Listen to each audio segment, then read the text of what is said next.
carta a los Corintios, capítulo 16, verso 1 al versículo número 24. Todos sean bienvenidos a la casa de Dios, los que nos visitan, los que nos siguen también por primera vez en la transmisión y quienes nos acompañan semana a semana. Lo leo en el nombre de Jesús. Dice de esta manera: Pablo, apóstol de Jesucristo,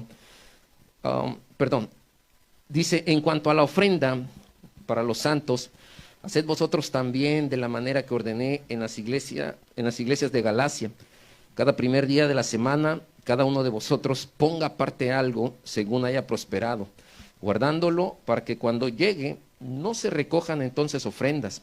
Y cuando haya llegado, a quienes hubiere designado por carta, a estos enviaré para que lleven vuestro donativo a Jerusalén. Y si fuere propio que yo también vaya, irán conmigo.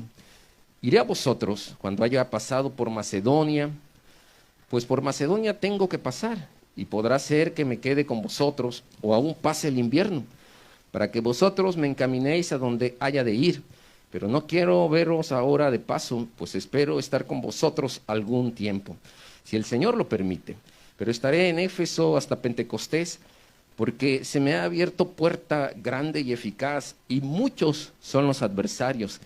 Y si llega Timoteo, mirad que esté con vosotros con tranquilidad, porque él hace la obra del Señor así como yo. Por tanto, nadie le tenga en poco, sino encaminadle en paz, para que venga a mí, porque le espero con los hermanos. Acerca del hermano Apolos, mucho le rogué que fuese a vosotros con los hermanos, mas de ninguna manera tuvo voluntad de ir por ahora, pero irá cuando tenga oportunidad. Velad, estar firmes en la fe, portaos varonilmente y esforzaos. Todas vuestras cosas sean hechas con amor. Hermanos, ya sabéis que la familia de Estéfanas en las primicias de Acaya y que ellos se han dedicado al servicio de los santos. Os ruego que os sujetéis a personas como ellos y a todos los que ayudan y trabajan.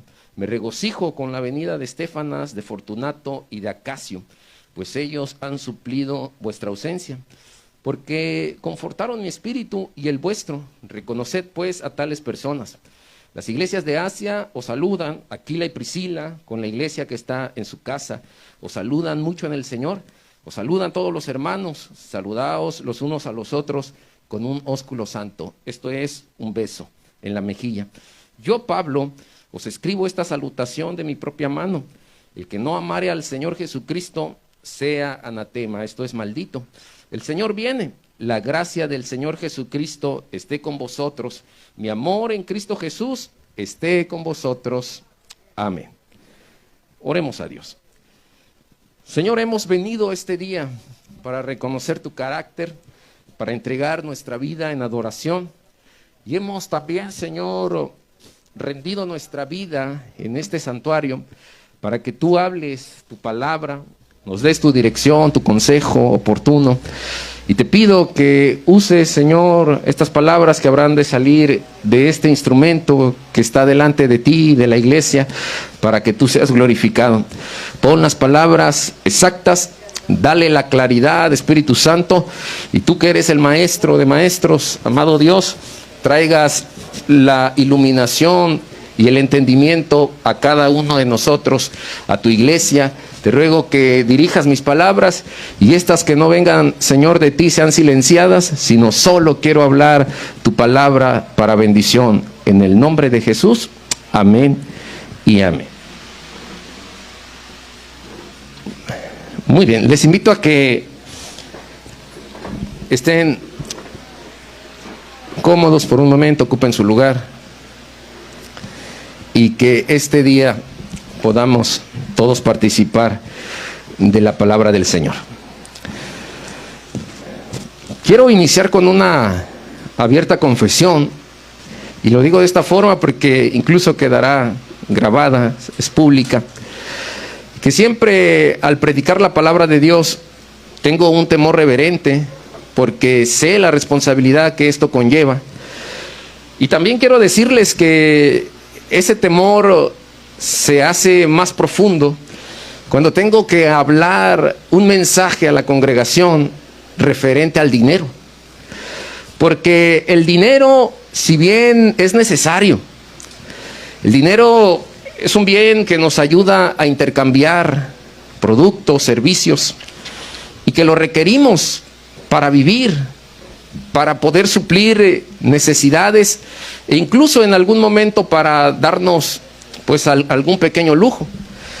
Sin embargo, el tema del dinero en la iglesia ha causado muchísimos problemas a lo largo de toda su historia, y estoy hablando de la iglesia en general, en el mundo entero. Pues esto, para propios y extraños, siempre les ha parecido algo equivocado. Si hiciéramos el día de hoy una dinámica breve y preguntáramos qué es lo primero que viene a tu mente cuando escuchas la palabra iglesia, pues habrá un sector de personas que afirmaría que dinero. Y después de dinero, ¿qué es lo que viene a tu mente relacionado con la iglesia? Y entonces dicen robo o estafa. Y piensan que todas las iglesias son así, que las iglesias hablan de dinero, que las iglesias piden dinero, que en las iglesias se les estafa o se les roba a las personas que se congregan. Y también esto puede llegar a incomodar a algunos miembros de la iglesia, porque cuando se habla del tema del dinero, sienten que se les está tocando la cartera, el bolsillo, la bolsa, y eso los puede llevar a dar un brinco y no estar tan de acuerdo, porque las ideas pudieran ir en este sentido. Yo vine al servicio, vine a la iglesia para escuchar un mensaje espiritual, un mensaje que me nutra, no para que se hable acerca del tema del dinero. Pero hoy quiero decirle que el tema del dinero abunda en las páginas del Nuevo Testamento y que hay mucho de espiritual en la manera en cómo manejamos el dinero. El dinero en sí mismo no es malo, es amoral. Lo malo es qué es lo que podamos hacer con el dinero. La maldad está en el corazón de los que manejan esos recursos, ese dinero que tienen. Así que Jesús nos recuerda en Mateo 6:21 que donde está nuestro tesoro, ahí también estará nuestro corazón. Este pasaje de la primera carta a los Corintios, yo me he permitido en dividirlo en dos partes. Y el mensaje que hoy quiero compartir es acerca de cómo impulsar la obra de Dios. Para poder impulsar la obra de Dios, lo podemos hacer de dos maneras. Número uno, a través de las ofrendas. Y número dos, a través del trabajo y del servicio que nosotros damos en la iglesia. Pablo, en los primeros 4 versículos, comienza hablando acerca de una ofrenda para los santos. Estas dos palabras tienen una estrecha relación, ofrenda y santos. Los santos aquí son el pueblo de Dios que ha sido consagrado y apartado para su reino glorioso. Y la iglesia de los Corintios tenía la responsabilidad, y cabe decir que también la bendición, de darle una ofrenda a aquellos hermanos considerados como los santos. Así que aquí la ofrenda es una colecta que las iglesias gentiles, y no pierda de vista esta frase, iglesias gentiles, habían prometido dar para ayudar a los santos, es decir, a los cristianos de las iglesias de Jerusalén y del territorio aledaño a ese lugar. Queremos también señalar que los corintios no era la única iglesia que se había comprometido con dar una ofrenda para los hermanos de las iglesias de Jerusalén y las áreas circunvecinas. Había también iglesias como en el área de Macedonia, de Acaya, las iglesias de Galacia, quienes recibieron la instrucción por parte de Pablo para que pudieran recolectar una ofrenda y enviarla a estos hermanos. En el Nuevo Testamento, a menudo encontramos acerca de cómo los cristianos sufrían severos apuros económicos. Había muchísimos problemas y ellos eran considerados como pobres. Así que esto a mí me lleva a pensar que la pobreza no es un castigo de Dios, la pobreza no es una maldición, y mucho menos la pobreza es un pecado, como algunos falsos maestros de la prosperidad quieren hacerlo notar. La pobreza no tiene entonces nada que ver con esto. Algunos creen que para ser cristianos y ser parte de este reino de Dios necesitamos ser pobres. No, no es así. Ni la pobreza ni la riqueza están asociados con un pecado. La raíz de todos los males en esencia es el amor que tú tienes por el dinero. Es decir, quitar a Dios del primer lugar que debe ocupar en tu corazón y permitir que el dinero lo pueda ocupar. Pero si no es el dinero, puede ser tu profesión, pueden ser tus hijos, pueden ser cualquier otra cosa que ocupen el primer lugar en tu corazón y que quiten a Dios de ese lugar que le pertenece. Cuando vamos al libro de los Hechos, que es un libro histórico, nosotros vamos a encontrar que por lo menos se registran 2 décadas, 20 años de una profunda crisis. En Hechos capítulo 2, versos 44 y 45 se señala esto. Todos los que habían creído estaban juntos y tenían en común todas las cosas, y vendían sus propiedades y sus bienes y los repartían a todos según la necesidad de cada uno. Transcurría el año 30 después de Cristo, cuando está registrado este pasaje de Hechos 2, 44 y 45, y se afirma aquí que los hermanos vendían sus propiedades. La venta de esas propiedades, los bienes, las casas que habían obtenido, las ganancias las colocaban delante de un grupo de hombres, en este caso los apóstoles, y que a su vez fueron elegidos 7 diáconos con ciertas características, hombres sabios, llenos del Espíritu Santo, hombres de fe, hombres de mucha confianza, para colocar el dinero a su cuidado, a su resguardo, y ese dinero lo pudieran utilizar para ayudar a todos los hermanos que tenían necesidades.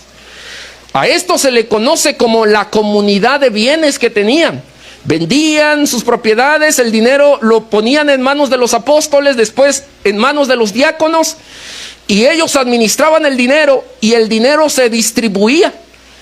Pero aquí se nota que ya comienza a haber 2 tipos de males.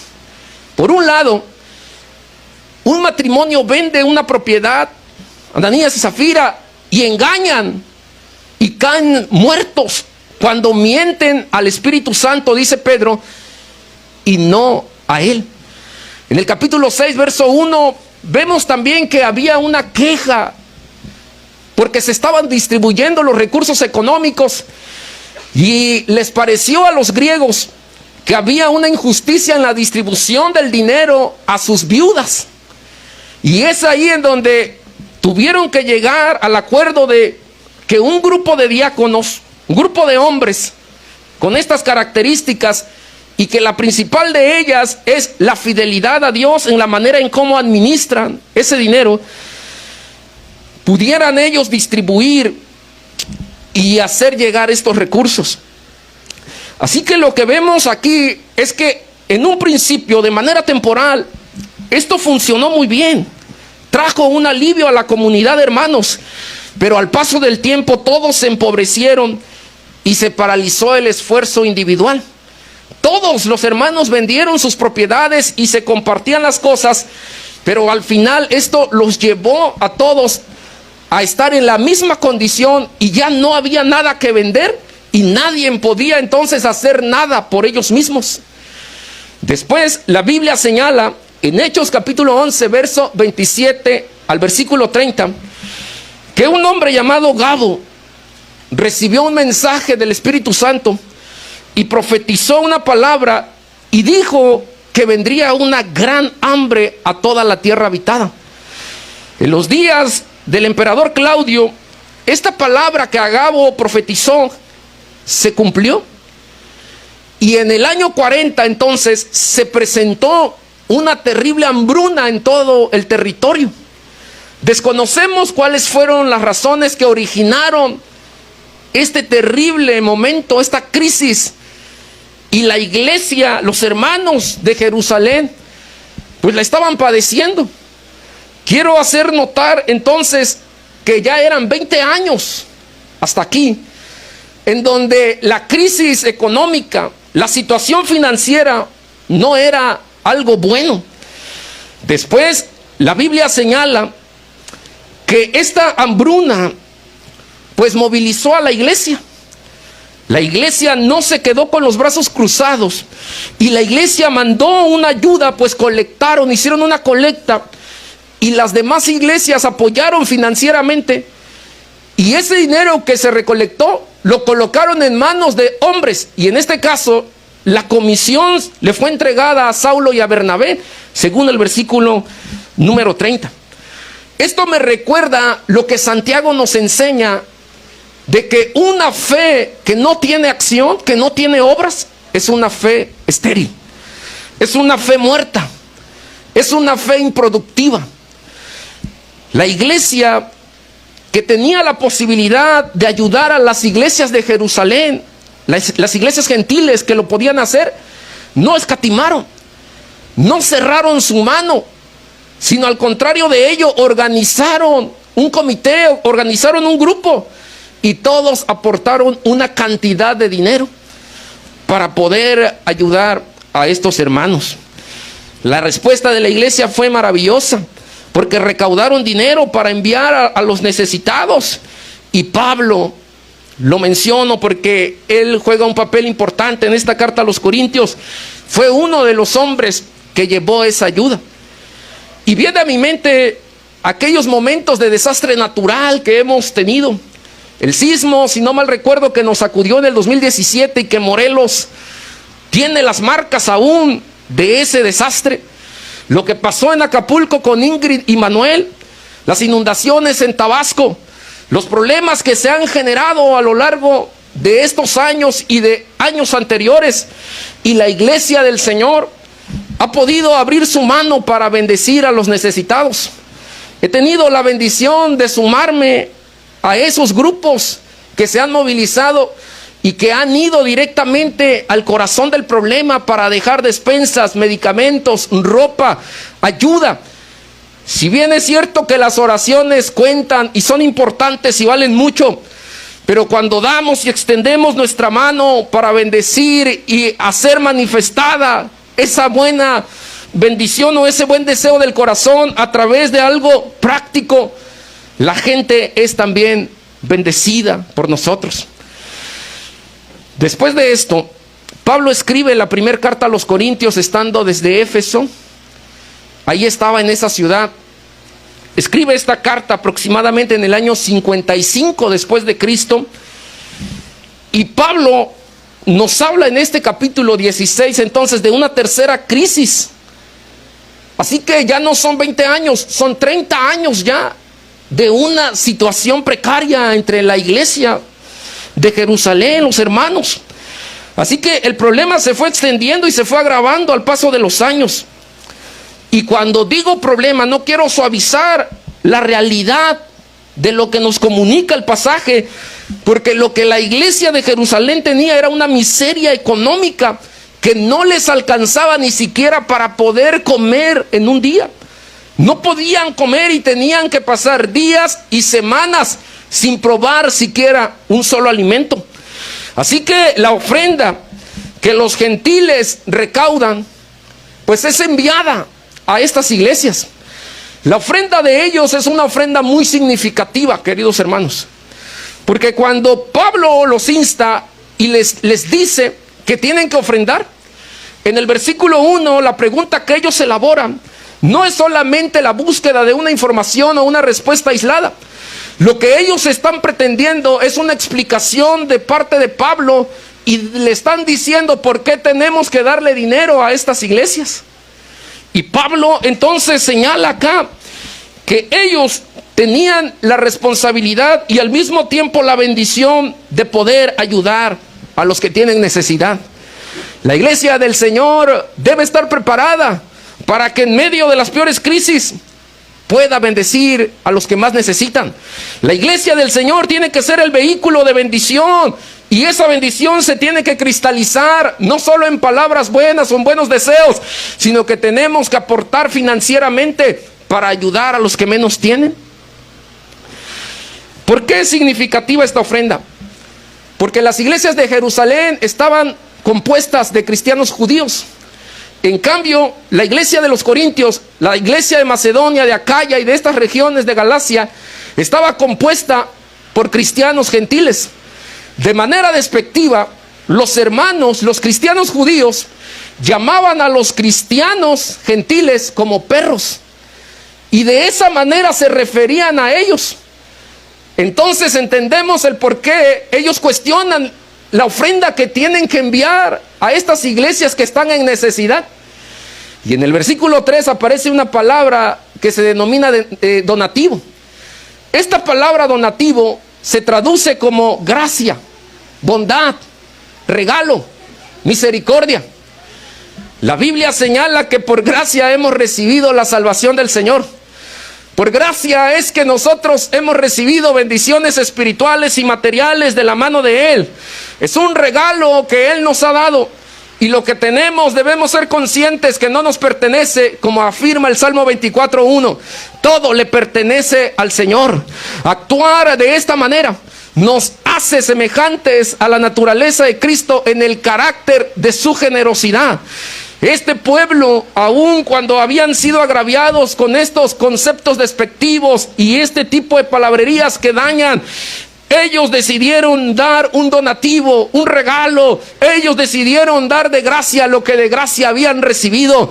Ese es el mensaje del Señor. Si de gracia recibiste, de gracia también tienes que dar a otros. Somos administradores de lo que el Señor ha puesto en nuestra mano. La ofrenda entonces se tenía que dar bajo un determinado plan estratégico. La iglesia tenía que ofrendar de manera regular. Y Pablo dice que el primer día de la semana, esto equivale al domingo, debía ser una ofrenda equitativa. Esto quiere decir de acuerdo a lo que hayan prosperado, a sus ingresos. Y finalmente tenía que ser una ofrenda previsible. Las palabras aquí de Pablo para ofrenda previsible es que la ofrenda tenía que estar lista para el día en que él llegara y la pudiera recibir, y de esta manera poder canalizar la ofrenda a otros que estaban esperando recibir esa ayuda. Entonces, en estos primeros 4 versículos, lo que nosotros podemos notar es que la ofrenda es un acto de fe, hermanos. Y a través de nuestra ofrenda, cuando venimos y depositamos aquí en este lugar preparado para ofrendar, lo que nosotros estamos haciendo es adorar a Dios. Hebreos capítulo 11, verso 4 lo testifica de esta manera. Por la fe Abel ofreció a Dios más excelente sacrificio que Caín. La fe movilizó a este hombre llamado Abel. Presentó una ofrenda. En Génesis capítulo 4 dice que a Dios le agradó la ofrenda de Abel y no fue así la ofrenda de Caín, que le desagradó. Entonces la ofrenda viene de un corazón agradecido, consciente de que lo que tenemos lo recibimos por gracia, y eso nos impulsa a dar. Quiero también decir esto, que lo que ofrendamos va a revelar lo que hay en nuestro corazón. El poco amor va a significar una poca ofrenda. La poca gratitud que tengamos va también a significar una poca ofrenda. El poco agradecimiento que haya en nuestra vida también se notará en la poca ofrenda que podemos dar. Y cabe decir, quiero enfatizar, que la ofrenda es algo diferente a las primicias, a los diezmos o a las limosnas. La ofrenda también se va a entregar en proporción de los ingresos que tenemos. El que tiene más, se espera que él pueda dar más. El que tiene menos, se espera que él pueda dar menos. El que recibe mucho, pues se espera entonces que en abundancia y por gratitud a Dios pueda despojarse y dar de esos ingresos. Es decir, que es una ofrenda equitativa de acuerdo a lo que Dios te haya bendecido. Muchas veces pareciera que con nuestras acciones estamos diciendo a Dios que no nos ha bendecido en nada. Hermanos, al ofrendar, nos estamos pareciendo a Dios en el sentido de que Él entregó a su Hijo unigénito y fue el primer dador. Lo entregó por amor a nosotros. Se desprendió de Él para que pudiéramos nosotros tener vida. El ejemplo también de los macedonios, en la segunda carta a los Corintios, capítulo 8, verso 1 y 5, es un claro testimonio de un corazón agradecido. Se dice que estos hermanos de Macedonia eran creyentes pobres, que no tenían mucho recurso económico comparados con los hermanos de la iglesia de los Corintios, pero ellos le dijeron a Pablo que no le quitaran esa posibilidad o esa bendición para poder ofrendar. Pablo quiso hacerlos desistir de esta idea y les dijo: conozco su corazón, su situación económica, sé que no pueden ustedes abundar en una ofrenda, pero para Pablo y para sorpresa de otras iglesias, esta iglesia de los macedonios se esforzó e incluso dio más allá de sus propias fuerzas y sus posibilidades. Esta iglesia tenía un corazón agradecido. Así que cuando ofrendemos dinero a Dios, tenemos que tener en mente que esto es un acto de adoración, porque estamos agradecidos con Él. Es un acto de fe. Y no lo hacemos para volvernos ricos, para cosechar muchos bienes y abundantes bienes materiales. Esa no es la actitud correcta para dar. Si alguien dispone una determinada cantidad y viene y presenta su ofrenda pensando que con eso que va a dar Dios lo va a hacer rico, está equivocado. Ese no es el mensaje que Dios nos comunica. No es para que abunden esos bienes materiales. Lo hacemos por lo que hay en nuestro corazón. Lo hacemos por la gratitud que tenemos hacia el Señor. Ese es el motivo por el cual damos. Había una necesidad entonces, y la iglesia respondió de esta forma, haciendo esta colecta, y mandó el dinero a los necesitados. Pero no sé si alguien se ha preguntado por qué invitamos a predicadores y tenemos que darle una ofrenda. ¿Por qué es que ellos tienen que recibir una ofrenda? Si Dios es el dueño del oro y de la plata, entonces ¿para qué damos dinero? Bueno, del versículo 5 al versículo número 12, nosotros ahí vamos a encontrar específicamente en el versículo 6 y en el 11 una palabra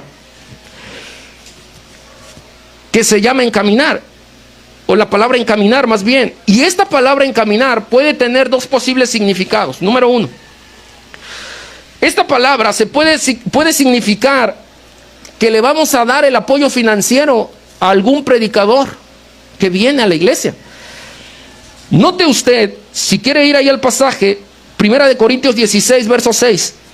Note usted, en la traducción del lenguaje actual, otra versión diferente a esta, se lee así: tal vez entonces me quede con ustedes algún tiempo, está hablando Pablo, posiblemente todo el invierno. Así podrán ayudarme a pagar mi próximo viaje. Así se lee en la traducción del lenguaje actual ese versículo. Entonces Pablo, al igual que la gente de aquella época, trazaba sus viajes de acuerdo a los climas, a las temporadas, el invierno, el verano, el otoño, de acuerdo a esos tiempos.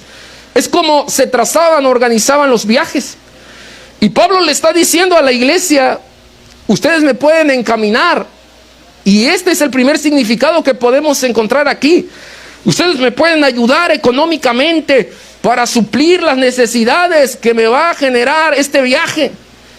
Y la segunda tiene que ver con acompañar a alguien o encaminarlo hasta un punto en donde pueda en ese lugar subirse a un determinado transporte, autobús en nuestro caso, avión, barco o lo que sea, para que se pueda trasladar a otro lugar en donde seguirá su trabajo en la obra del Señor. Hasta esto quiero recordar el momento cuando llegué por primera vez a la ciudad.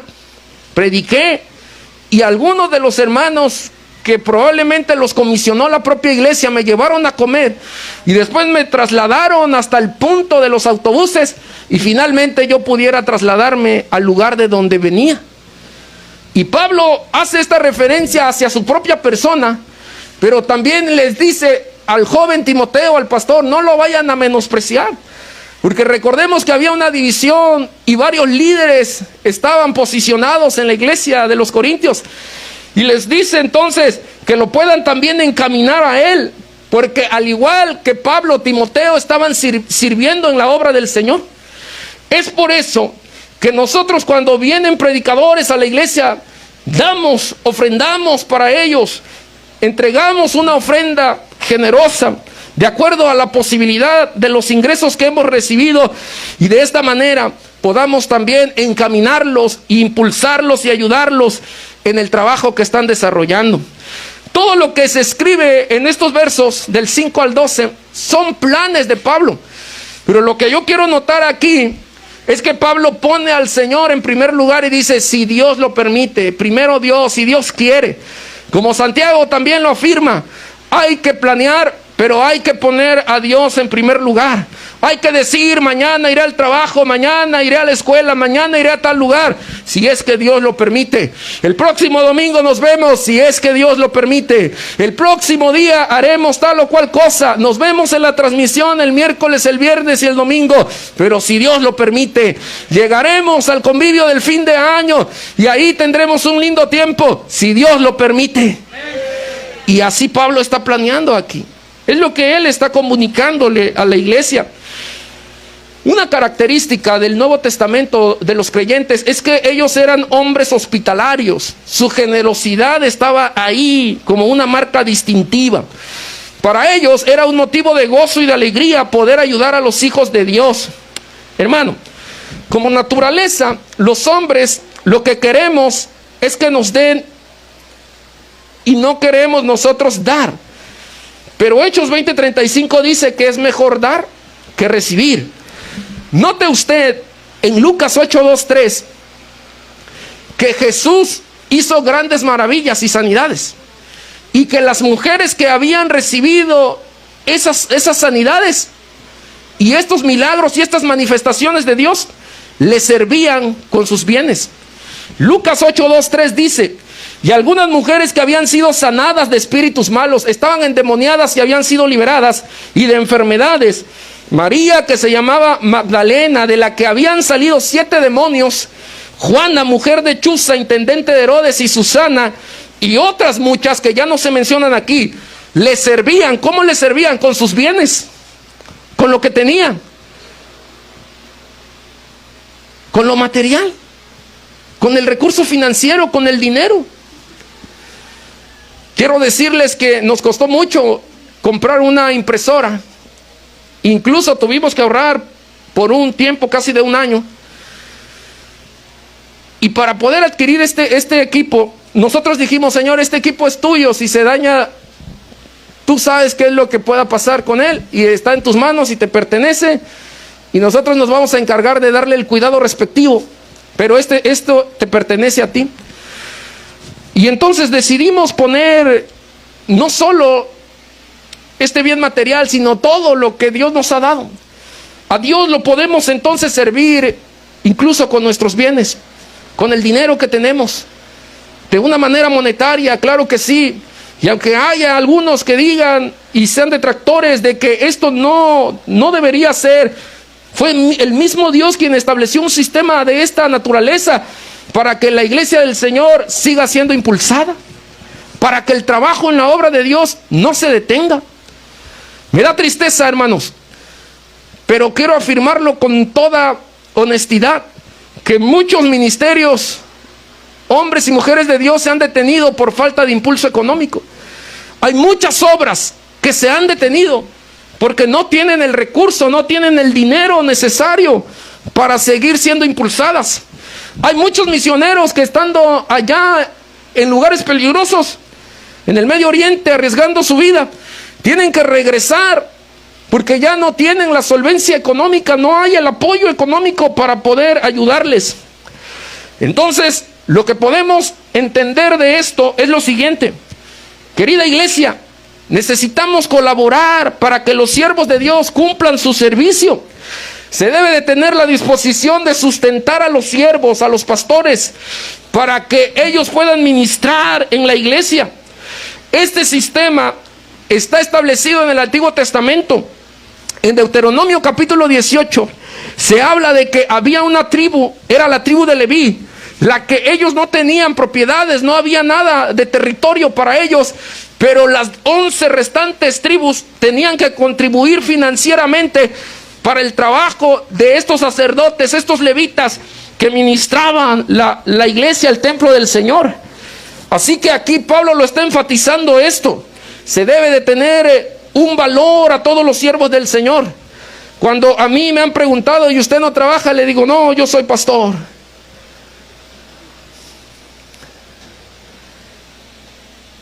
Hermanos, los pastores no tienen miedo a trabajar. Eso se lo aseguro. Los pastores fueron llamados desde una labor de trabajo para ministrar a Dios y para ministrar a su pueblo y para trabajar en su obra. Llamó a Pedro oliendo a pescado y estaba trabajando. Tenía un negocio próspero y bendecido. Llamó a uno sentado en el banco de los tributos.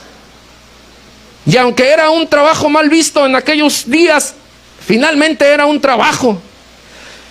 Y como alguien dice por ahí, no hay trabajo malo, lo malo es trabajar.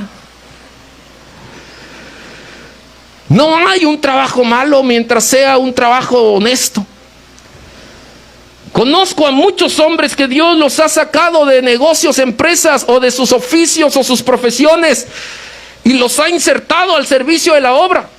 Han renunciado absolutamente a todo para venir y servir en la obra del Señor. El hermano Abraham Pérez, que lo conocen y es popular entre las iglesias de asambleas y en el continente, es abogado de profesión, pero está insertado de tiempo completo en la obra. Médicos, abogados, ingenieros, doctores, licenciados en administración, enfermeros, enfermeras, de todo, electricistas, plomeros, carpinteros, Dios los llama y los inserta a su obra. Pero ¿qué pasa con aquellos pastores que tienen que trabajar en lo secular y que tienen que servir en la obra de Dios? Bueno, es muy sencillo, no es el plan de Dios ese. Tienen que trabajar en las dos cosas, servir a Dios de medio tiempo y trabajar de medio tiempo, porque la iglesia descuida a estos pastores. En Nehemías 13, 10 y 11 leemos esto, hermanos. Encontramos aquí una dura reprensión, hermanos. Nehemías 13, 10, 11. Nehemías dice: encontré asimismo que las porciones para los levitas no les habían sido dadas, y que los levitas y cantores que hacían el servicio habían huido cada uno a su heredad. Entonces reprendí a los oficiales y dije: ¿por qué está la casa de Dios abandonada? Y los reuní y los puse en sus puestos. Hermano, si tú eres de aquellos que cierra su mano y no ofrenda porque dices, no, el pastor o la iglesia no dan y no se lo merecen. Si tú eres de los que dices, yo sirvo a Dios y tengo un ministerio en la iglesia, yo no voy a dar porque yo ya estoy sirviendo, a mí me deberían dar, a mí me deberían pagar. O bien, si das para hacerte rico, para hacerte millonario o para que otros te vean, ten mucho cuidado, hermano, porque algo en tu corazón no está bien. Algo del mensaje de Dios no lo has alcanzado a entender. El corazón generoso, el corazón lleno de amor, el corazón agradecido es el corazón que va a ofrendar. Podemos bendecir a Dios con palabras buenas, podemos bendecir a los hermanos con buenas palabras, pero la ofrenda es la manifestación concreta de esos buenos deseos. Y Dios ya estableció un sistema en el Antiguo Testamento. Y ese sistema se continúa. Y Pablo y los predicadores itinerantes del Nuevo Testamento eran sustentados a través de la ofrenda. Es por eso que damos a la obra de Dios. Hay muchos que perdieron en realidad todo, que tenían una gran posición económica, pero que sirven al Señor con vocación, con pasión, con humildad, y que lejos están de ganar lo que ganaban quizá en el pasado, pero tienen un alto compromiso con el llamado que Dios les ha dado. Por eso, uno de los requisitos para ser pastor es no tener los deseos de ganar de manera deshonestas. El pastorado no es para que alguien se vuelva rico, hermanos. Conozco a muchos colegas, hermanos, y la gran mayoría de ellos no traen carros del año. La gran mayoría de ellos viven en casas humildes, en casas estándares, por llamarlo de esta manera. Conozco a varios siervos de Dios que viven, hermanos, bajo un presupuesto. Pero a pesar de todo, saben que Dios es fiel y que de Dios son las riquezas, y es Dios quien bendice, y es Dios quien da, y es Dios quien provee en medio de toda necesidad. Cuidado con cerrar la mano. Analiza también de qué manera ofrendas, porque la ofrenda tiene que ser parte de una actitud. Es por eso que algunas iglesias optan por no poner música, aunque no es el caso nuestro, de que cuando es el momento de la ofrenda se apaga la música para que no lo hagamos desbordados y que después el día lunes digamos, híjole, me arrepiento de haber dado esa ofrenda porque ahora me puede servir para pagar tal o cual cosa. En esta iglesia no es así, pero sí el punto es que reflexiones, porque el ofrendar es un acto de adoración a Dios.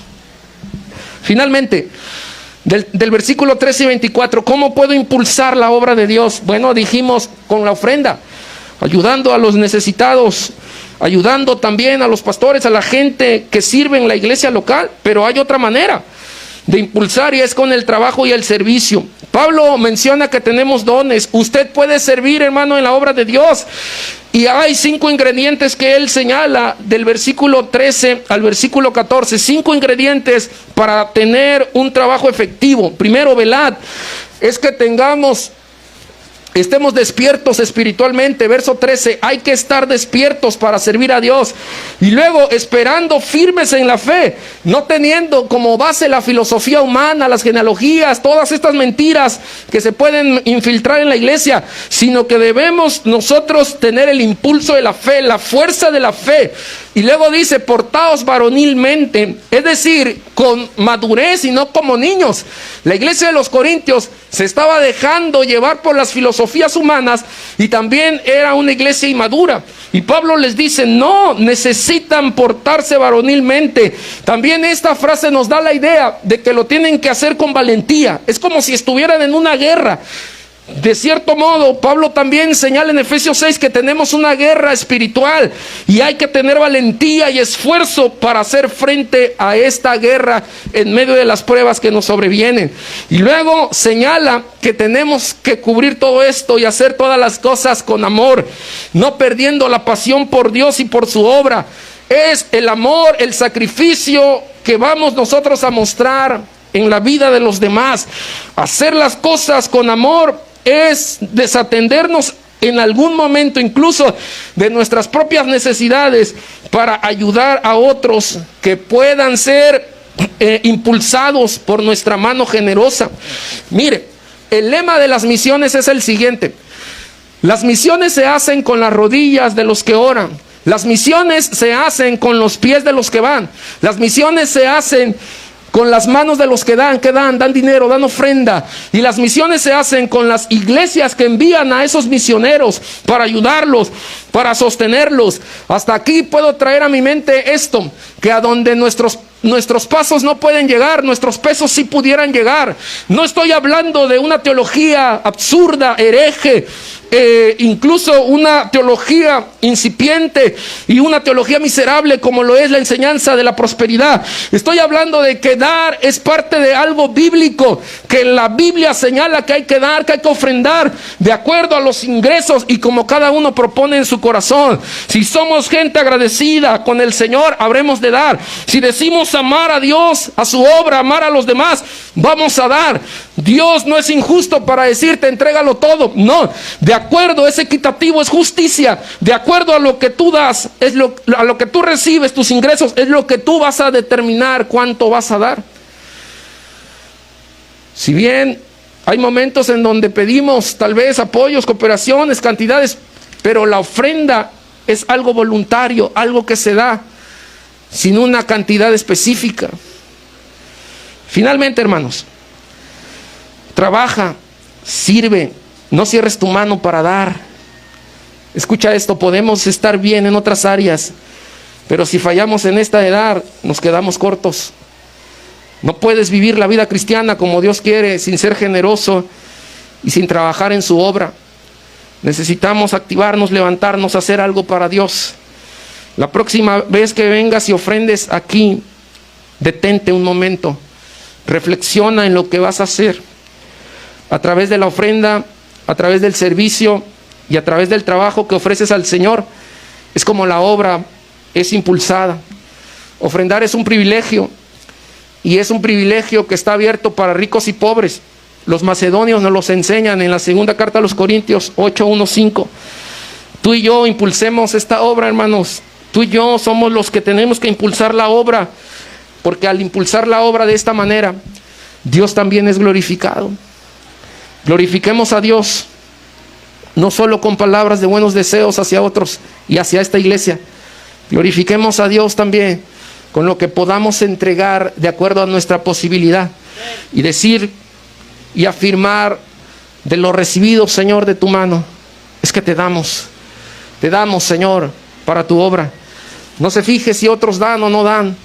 No se fije tampoco cuánto es que dan, si yo doy menos. No se fije en esas cosas. Hay que hacerlo con una actitud clara y correcta de por qué lo hacemos y para quién lo hacemos. Da, abre tu mano, bendice a otros, bendice la obra, y que podamos también tener aquí en la iglesia la capacidad de ser hombres o mujeres fieles para administrar los recursos que se ponen en la tesorería, en la confianza. Ponemos el recurso, y que lo podamos hacer a la altura del Evangelio, para la gloria del Señor, para la honra de Él, y para que podamos, hermanos, parecernos día a día más al Señor. Concluyo con esta frase: impulsa la obra, da.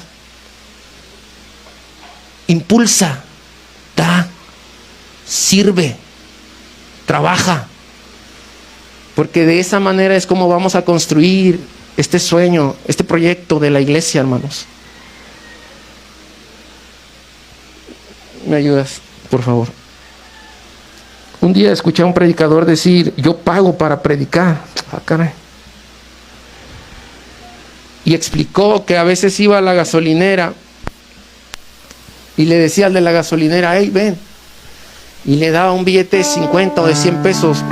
Le decía: necesito que me escuches 5 minutos. Y se paraba y le hablaba esos 5 minutos. Iba a la zona donde había mujeres que se dedicaban a la prostitución y les decía: ven. Obviamente llevaba gente acompañada, iba gente con él. ¿Cuánto cuesta una hora estar contigo? Tanto. Y le pagaba. Y decía: ¿dónde nos vamos a ir? No, a ningún lado. Necesito que me escuches.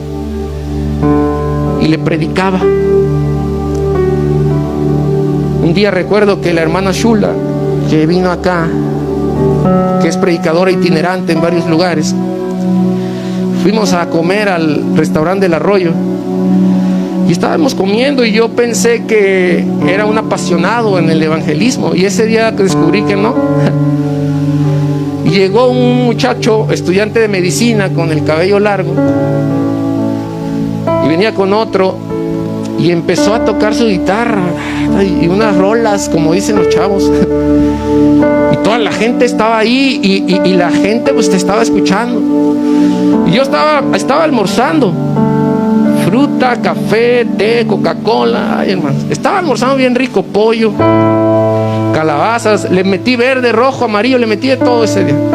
Estaba comiendo bien sabroso, y de repente veo que Shula, la hermana, se le queda viendo, dejó de comer, se le quedó viendo, y le habló, le dijo: hey, ven. Terminó ahí de cantar, y le dio una cantidad, no recuerdo si 50 o 100 pesos, le dijo: ven, ten, mira.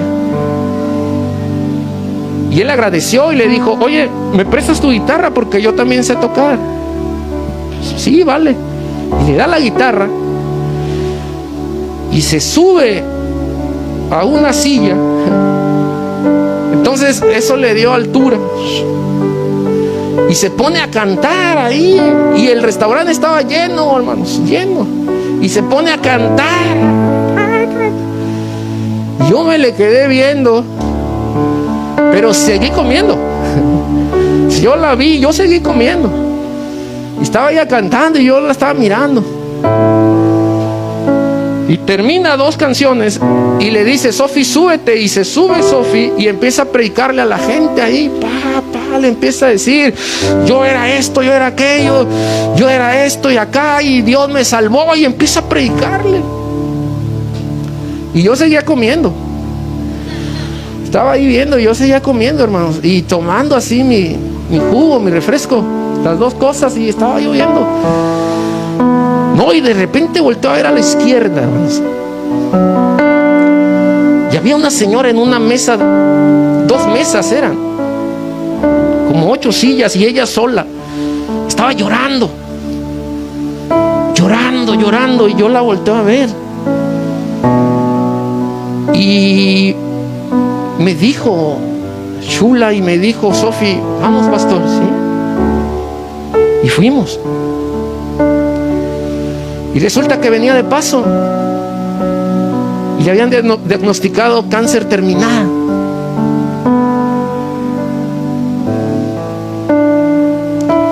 Y estaba llorando porque decía: me voy a morir. Y ese día que estábamos ahí, que por 50 o 100 pesos Chula le dio a ese muchacho y le prestó su guitarra y se subió y empezó a ministrar. Una persona que estaba a punto de morir por cáncer terminal dijo: yo quiero aceptar a ese Dios. Yo quiero tener a ese Dios en mi vida. Para mí fue impresionante. Jamás había visto eso. Y yo hasta dije: es una locura, esto es pentecostalismo puro. Es una locura, dije yo. Y algo me dijo acá: eso es el fuego, es un pentecostalismo puro. Y la otra gente, a lo mejor muchos no entendieron eso, le aplaudieron: bravo, otra, le dijeron. Pero ese día entendí lo que aquel predicador en un evento dijo: yo pago para predicar. Y entonces entendí que hay momentos en los que yo, el pastor, si me invitan a algún lugar y no hay recursos, yo, si tengo la posibilidad, yo pongo todo y voy. Y entendí también que si hay necesidad de pagar y está a mi alcance pagar para poder predicar, yo pago lo que tenga que pagar para poder llevar el mensaje a donde tenga el mensaje que ir. Entendí ese día que lo que tengo es de Dios, para impulsar la obra de Dios, para alcanzar almas. Entendí ese día que me cueste lo que me cueste, tiempo, dinero, esfuerzo, trabajo, lo que sea, yo necesito impulsar la obra de Dios, porque todo es de Él y nuestro trabajo aquí es pasajero en la tierra y es para ganar almas y para impulsar el proyecto de Dios. No cierres tu mano. Hay detractores, sí, lo sé, pero la obra de Dios permanece y es un acto de fe y de adoración al Dios que nos ha bendecido y que no hay nadie más como Él. Como lo cantábamos, Él es tan grande que nadie más se compara a Él. Impulsemos esta obra de Kairos. Ponte en pie y dile: Señor, ayúdame a reflexionar en esto. Trabajo, servicio, dinero, sí, lo que sea, quiero hacerlo, Señor.